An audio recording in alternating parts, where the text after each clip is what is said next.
को अत्यंत विचलित कर रही है। भोजन आरंभ करें अनुज।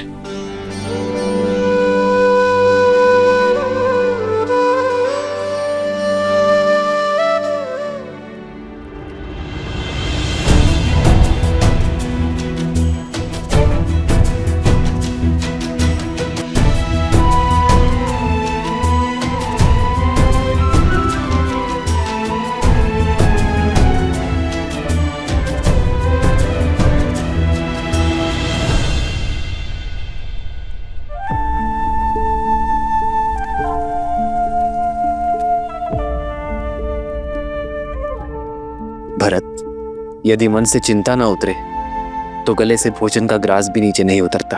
अपने मन को हल्का कर दो भरत, और जो सोच तुम्हें विचलित कर रही है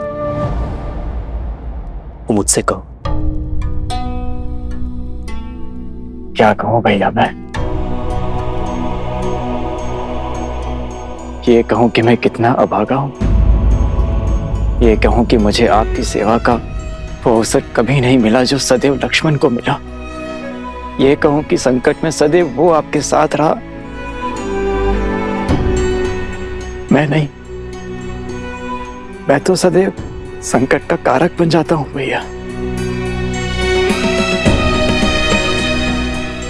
भैया, जब आपको वन में गमन करना पड़ा तो मुझे ही उसका दोषी माना गया। जब मैं आपकी चरण पादुकाएं ले आया तो संसार ने मुझ पर यह कहकर लांछन लगाया कि देखो, मैं अपने भाई की पादुकाएं इसीलिए ले आया ताकि अपने भाई को वन में नंगे पग घुमा सकूं।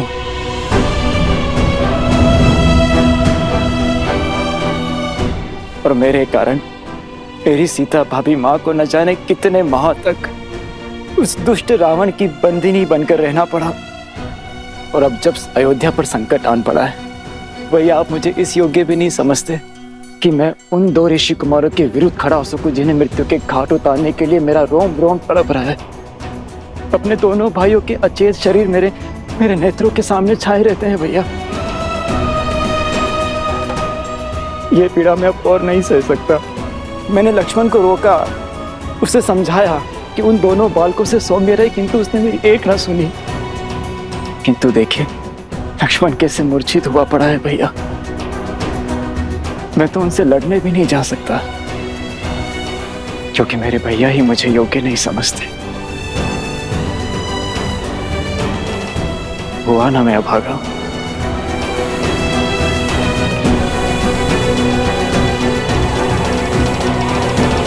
आपने हमें असुरी शक्ति से बचाया, इतना घोर अपराध करने से रोका। हम आपका आभार व्यक्त करना चाहते हैं। कृपया यहाँ कुछ दिन रुककर हमें सेवा का अवसर दें। हाँ हाँ देवी, कुछ समय तो रुकिए, हम आपको कहीं जाने नहीं देंगे। आपको हमारी विनती स्वीकारनी ही होगी। कुश, अश्व और हनुमान जी का क्या? हम उन्हें और अकेला नहीं छोड़ सकते हैं। हाँ हाँ, रुक जाइए देवी, कृपया हमारे लिए रुक जाइए। पर आश्रम का क्या होगा? सब लोग हमारी प्रतीक्षा कर रहे होंगे। हमें शीघ्र अतिशीघ्र आश्रम जाना चाहिए। हाँ हाँ, आश्रम में भगवान वाल्मीकि हैं ही नहीं। सारे आश्रमवासी कितना चिंतित हो रहे होंगे। आश्रम जाना ही उचित होगा।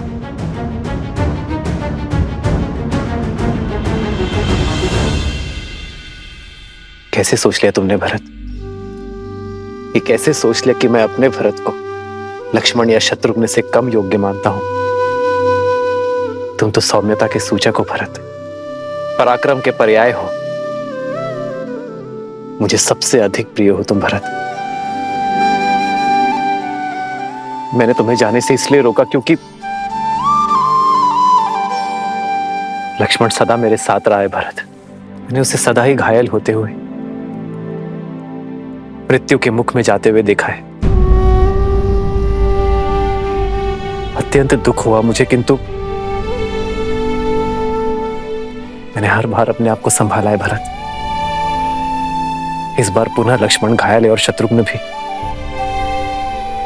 मैं इस विपदा को सह नहीं पा रहा हूं भरत। और इस बीच यदि तुम्हें कुछ हो गया मेरे भाई, तो भैया पुण्य के प्रतीक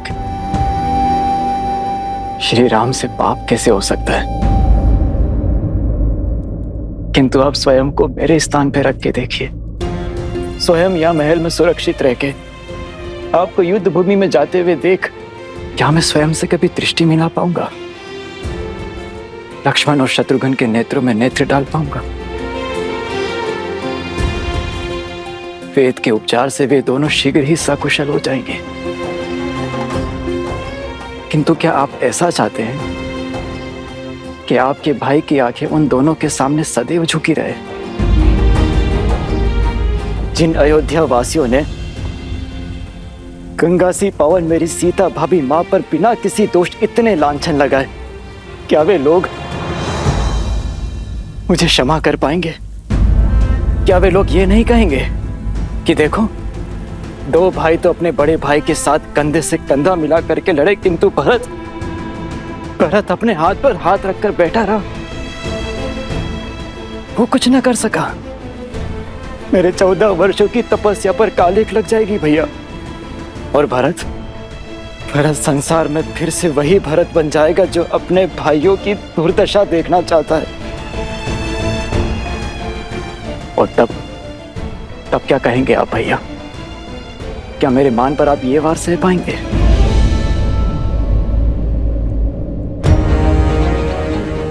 उन दोनों ऋषि कुमारों से मुझे लड़ने की अनुमति दीजिए भैया, बिना किसी शर्त के और बिना किसी बंधन के। अपने भाइयों पर प्रहार करने का उन्हें दंड देने दीजिए मुझे।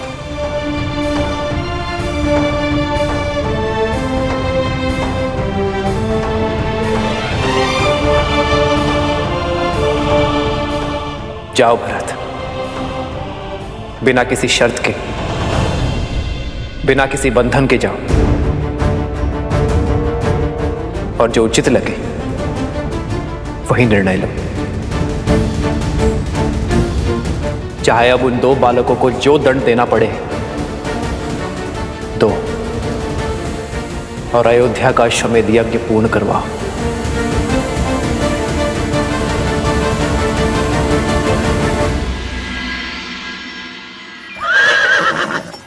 भैया अब क्या करेंगे? राजा धनेमली ने हमें रथ देकर सहायता तो कर दी, किंतु साथ ही साथ संकट में भी डाल दिया। यदि ये रथ लेकर सीधे मार्ग से आश्रम की ओर गए तो अश्व और हनुमान जी माता को दिख जाएंगे। अरे मैं तो कब से वही सोच रहा हूँ कि हम लोग इस अश्व का मार्ग कैसे बदलेंगे। क्या हुआ? कुछ नहीं।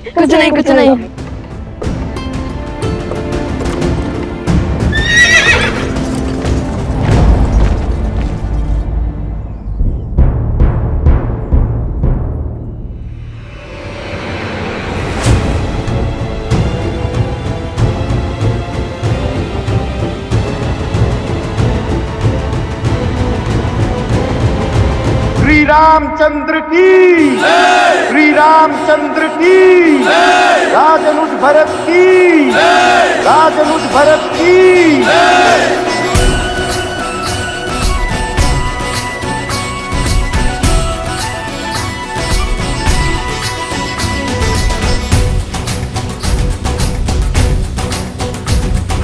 विजयी भव।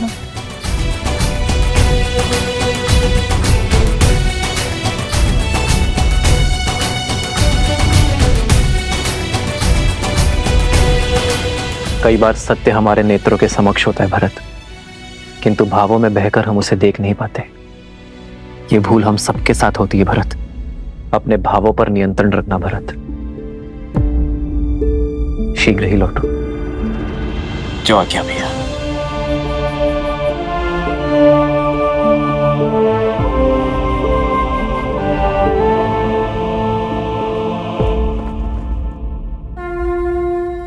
विजयी भव।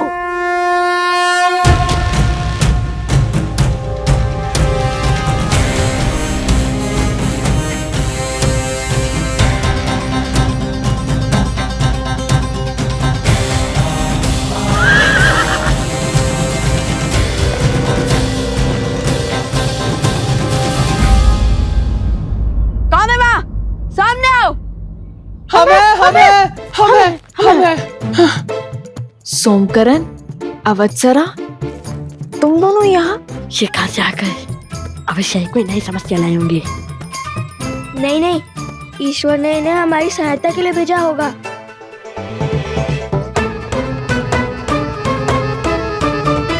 सोमकरण, अवत्सरा, क्या कर रहे हो तुम दोनों यहाँ? और ये वृक्ष कैसे गिरा? भैया, इसे काट देते हैं, इससे मार्ग अवरुद्ध हो जाएगा।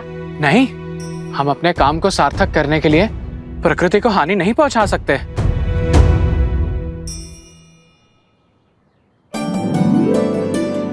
वो देखो, वो वृक्ष पूरी तरह सूख चुका है, कभी भी गिर सकता है। आओ। सोमकरण, उत्तर दो। वो वनदेवी, वो एक वृषभ उत्पाती हुआ बैठा था। देखिए कैसा उत्पात मचाया उसने।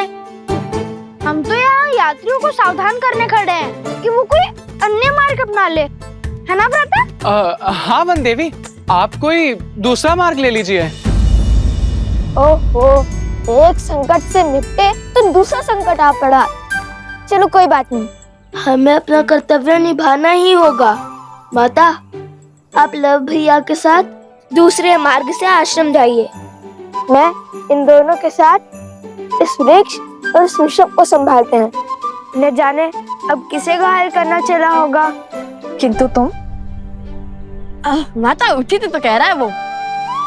चलिए हम इस ओर से चलते हैं। अरे ये मार्ग बहुत लंबा है, हम तनिक देर यहीं रुक जाते हैं। जब ये वृक्ष हटेगा तब हम इसी ओर से आगे बढ़ेंगे। देखिए माता, कितनी लंबी यात्रा करके हम यहाँ आए हैं और त्रिपुरा सुंदरी मंदिर में जो कुछ भी हमारे साथ हुआ उसके बाद आप बहुत थक गई होंगी। अब हम आपको पुनः संकट में नहीं डाल सकते। यदि उस वृषभ ने आक्रमण कर दिया तो?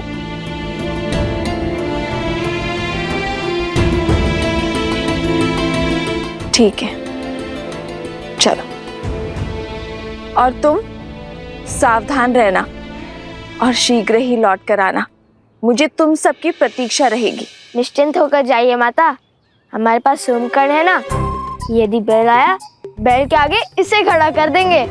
संसार में इससे बड़ा बैल और कोई नहीं है।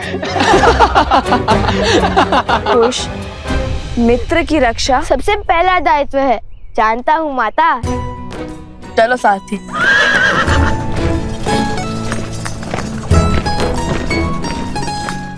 अद्भुत, आज तो बचा लिया आप दोनों ने।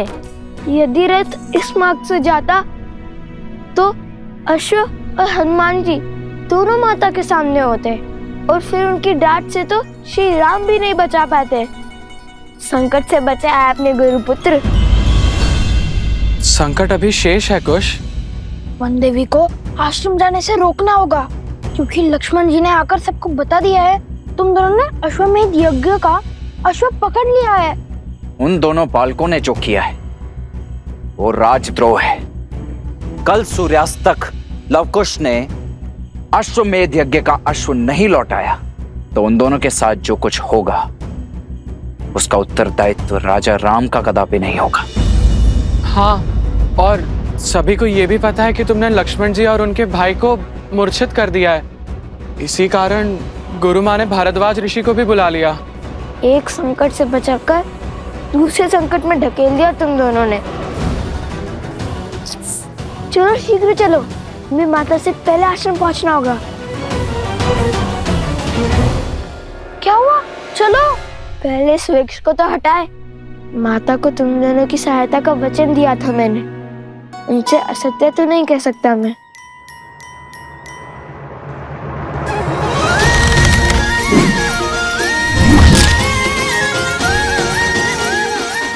अपनी शक्ति दिखाने का कोई अवसर चूकते नहीं ना तुम। अभी मेरे गुणगान गाने का समय नहीं है, शीघ्र चलो। लव भैया को आश्रम की स्थिति का ज्ञान नहीं है, वो तो संकट टलने के उत्साह में होंगे। चलो। ये मार्ग तनिक लंबा है सारथी, तनिक तीव्र चलाइए। और तीव्र। बहुत घोर अपराध हुआ है लवकुश से। जाने ही पाप कैसा दंड लेकर आएगा गुरुदेव।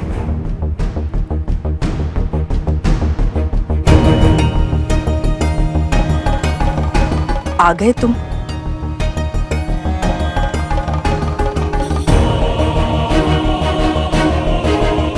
कुश, तुमने और लव ने इतना बड़ा अपराध क्यों किया?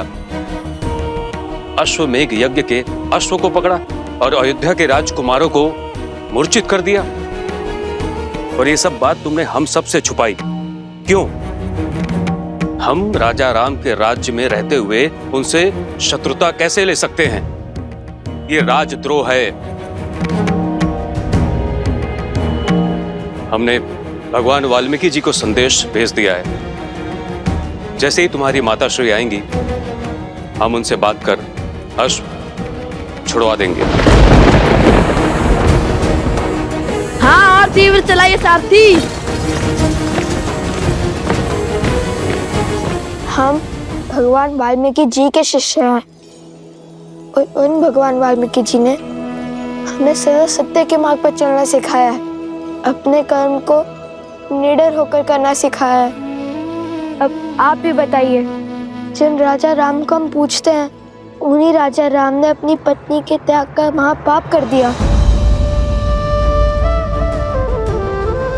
जिनके लिए राजा राम ने राम सेतु बनाया, लंकापति का अंत किया, जिनके साथ की लालसा में माता सीता ने स्वयं अग्नि परीक्षा दी, उन्हीं माता सीता को स्वयं से दूर कर दिया। क्यों? ये प्रश्न हमें विचलित कर रहे थे।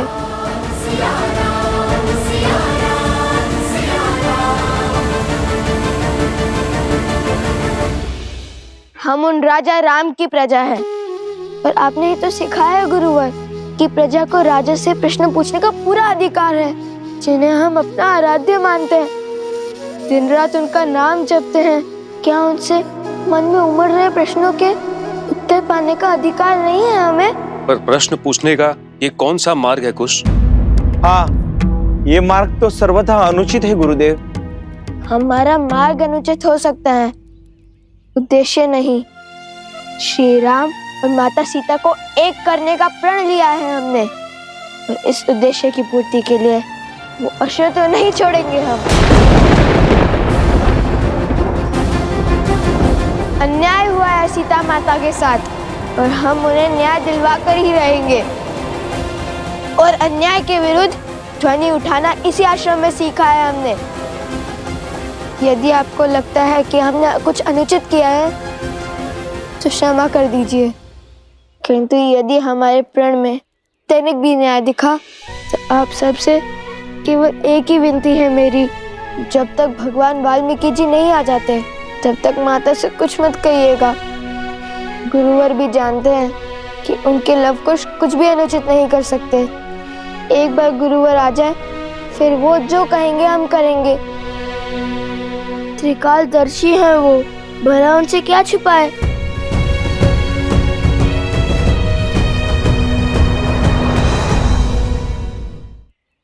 नहीं ऋषिवर, ये बालक अभी नादान है। उद्देश्य कितना भी उचित है, उसका मार्ग इतना अनुचित नहीं हो सकता। आपका निर्णय उचित है गुरुवर। इनकी माता को सब बताकर ये अश्व तुरंत लौटा देना चाहिए, यही सर्वथा उचित होगा। हमें श्री राम से प्रश्न पूछने का अधिकार है, इसमें भला क्या अनुचित? मान जाइए ना ऋषिवर, भगवान वाल्मीकि जी की आने की प्रतीक्षा कर लेते हैं। माता को कुछ मत कहिएगा ऋषिवर। कुश,